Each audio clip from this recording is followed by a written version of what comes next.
గణాధిపతే నమః, శ్రీ గురుభ్యో నమః, శ్రీమాత్రే నమః. ప్రేక్షకులందరికీ స్వాగతం. శుక్రగ్రహ మార్పు. ఈ శుక్రుడు ఉచ్చస్థితిలోకి మార్పు చెందడం అనేది జరుగుతుంది. అంటే తన ఉచ్చస్థానమైన మీనరాశిలోకి ఈయన మార్పు చెందుతున్నాడు. ఎప్పుడు మార్పు చెందుతున్నాడు అంటే జనవరి 28 నుండి ఫిబ్రవరి 28 వరకు కూడా ఈయన ఈ మీనరాశిలో సంచారం చేయడం అనేది జరుగుతుంది.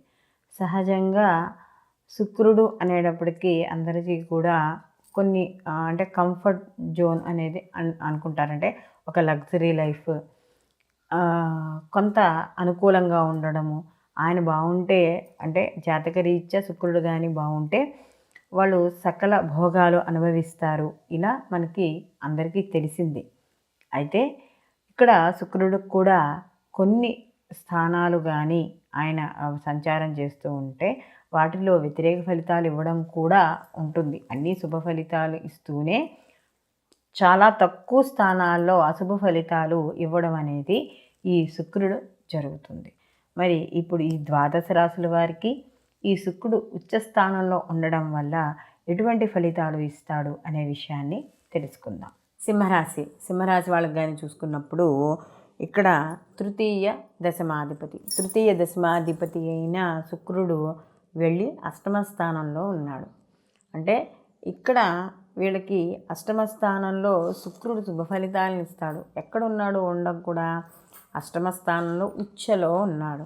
ఎప్పుడైతే ఉచ్చ స్థానంలో శుక్రుడు ఉన్నాడో కాస్త అంటే మిగతా గ్రహాలు కొన్ని గ్రహాలు అష్టమ స్థానంలో అశుభ ఫలితాన్ని ఇచ్చినా కూడా శుక్రుడు మాత్రం ఇక్కడ వీళ్ళకి శుభ ఫలితాలను సింహరాశి వాళ్ళకి ఇవ్వడం అనేది జరుగుతుంది. అంటే అప్పటి వరకు ఏవైతే ఇబ్బందులు ఉన్నాయో అంటే ఈ ఇబ్బందులు ఈ నెల రోజులు కూడా తాత్కాలికంగా కాస్త ఉపశమనాన్ని ఇవ్వడం అనేది జరుగుతుంది. ఆలోచనలు ఎక్కువగా ఏవైతే విపరీత ఆలోచనలు చేశాడో ఆ విపరీతమైన ఆలోచనల నుంచి కూడా బయటపడతారు.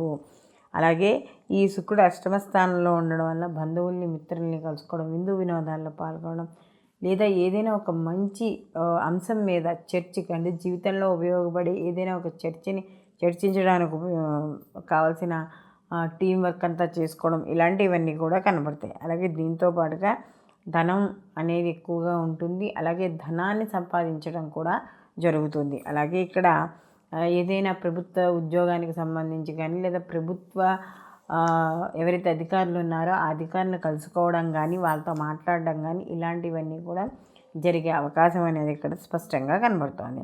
అలాగే బంధువుల్ని మిత్రులతోనూ కాలం గడపడం ఎక్కువసేపు, అలాగే వాళ్ళ యొక్క అభిప్రాయాలు కొంత మీకు అనుకూలంగా ఉండడం, ఇలాంటివన్నీ కూడా ఈ యొక్క శుక్రుడు ఈ యొక్క అష్టమ స్థానంలో సంచారం చేయడం ద్వారా ఇక్కడ మనకి కనబడుతోంది. కాబట్టి ఈ సింహరాశి వాళ్ళు కూడా ప్రతిరోజు లక్ష్మీ ఆరాధన చేసుకోవడం, అలాగే గోవుకి ఏదైనా ఆహారాన్ని తినిపించడం, ఇలాంటివి చేయడం ద్వారా మరిన్ని మంచి ఫలితాలు పొందడం అనేది జరుగుతుంది. శుక్రుడు మనకి దైత్య గురువుగా మనం చెప్పడం అనేది జరుగుతుంది. సహజంగా శుక్రుడు మన కారకత్వాలుగానే చూసుకుంటే సంగీతం, సాహిత్యం అంటే ఇప్పుడు కవులు, నృత్యము, లలిత కళలు ఇలా చెప్పుకుంటూ ఉంటాం కదా, అంటే పెయింటింగ్ ఇలాంటివి కూడా వీటికన్నింటికీ కూడా శుక్రుడు కారకుడు.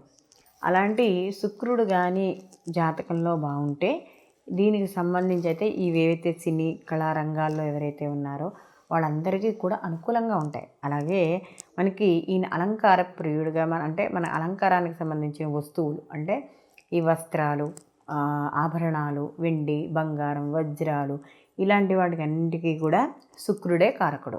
కాబట్టి ఇలాంటి వాళ్ళు ఎవరైనా వ్యాపారాలు చేస్తున్న వాళ్ళు కానీ వాళ్ళందరికీ కూడా చాలా అనుకూలంగా ఉండడం అనేది జరుగుతుంది. ముఖ్యంగా శుక్రుడు అంటే శుక్రుడికి సంబంధించిన వాళ్ళు ఆ నక్షత్రం కానీ ఆ లగ్నం కానీ ఆ రాశి కానీ సంబంధించిన వాళ్ళు ఎలా ఉంటారంటే సహజంగా మాట్లాడేటప్పుడు కూడా చాలా మృదుత్వంతో మాట్లాడడం, ఇతరుని ఆకర్షించేటట్టుగా ఉండడం, అంటే వాళ్ళ ప్రవర్తన కావచ్చు, వాళ్ళ మాట కావచ్చు, ఇతరులను ఎవరైతే ఉన్నారో వాళ్ళని ఆకర్షించే రకంగా ఉండడం అనేది జరుగుతుంది. దాంతో పాటుగా వీళ్ళకి పరిశుభ్రత అంటే ఎక్కడికి వెళ్ళినా కూడా నీట్గా ఉండడం, అంటే వీళ్ళు వెళ్ళిన చోటు కూడా నీట్గా ఉండాలి.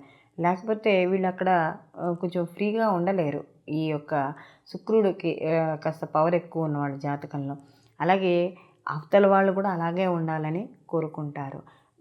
పరిశుభ్రమైన వాతావరణాన్ని కోరుకోవడం అనేది జరుగుతుందంటే వాళ్ళు ఎక్కువగా కూడా ఇంపార్టెన్స్ కూడా నీట్గా ఉండడానికి, అంటే ఎవరైనా కొంచెము బాగాలేకుండా వచ్చారనుకోండి, వాళ్ళు అక్కడ డైజెస్ట్ అవ్వడం అనేది చాలా కష్టంగా ఉంటుందన్నమాట. అలాగే వీళ్ళు ప్రతిదానికి కూడా అంటే మరీ లగ్జరీ లైఫ్ అన్నారు కదా, మరీ వికలితనంగా ఏమి ఉండరు. అంటే ఒక హుందాతనాన్ని కోరుకుంటారు, ఒక ప్రయారిటీ.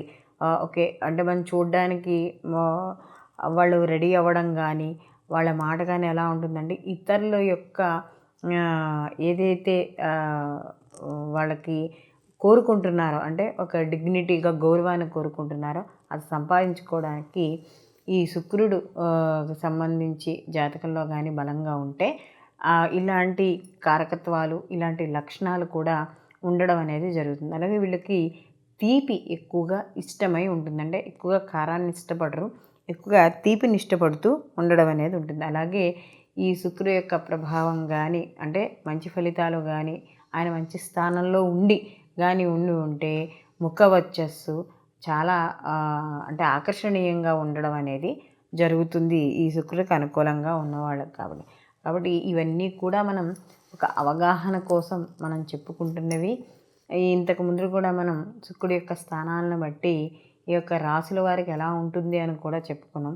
సహజంగా శుక్రుడు ఇచ్చేవన్నీ కూడా శుభ ఫలితాలే ఇస్తాడు, కానీ జాతక రీత్యా ఆయన ఉండే స్థానాన్ని బట్టి మాత్రమే మనకు వచ్చే శుభ ఫలితాలు అనేవి ఉండడం అనేది జరుగుతుంది. కాబట్టి ఇక్కడ ఈ నెల రోజుల సంచారము కూడా కొంతమందికి శుభవాల్ని, కొంతమందికి అశుభ ఫలితాలని ఇస్తున్నా కూడా దీనితో పాటుగా వ్యక్తిగతంగా అంటే జన్మ జాతకం కూడా పరిశీలనలోకి తీసుకోవడం అనేది ఉత్తమం. సర్వే జన సుఖినో భవంతు, లోక సంస్థ సుఖినో భవంతు.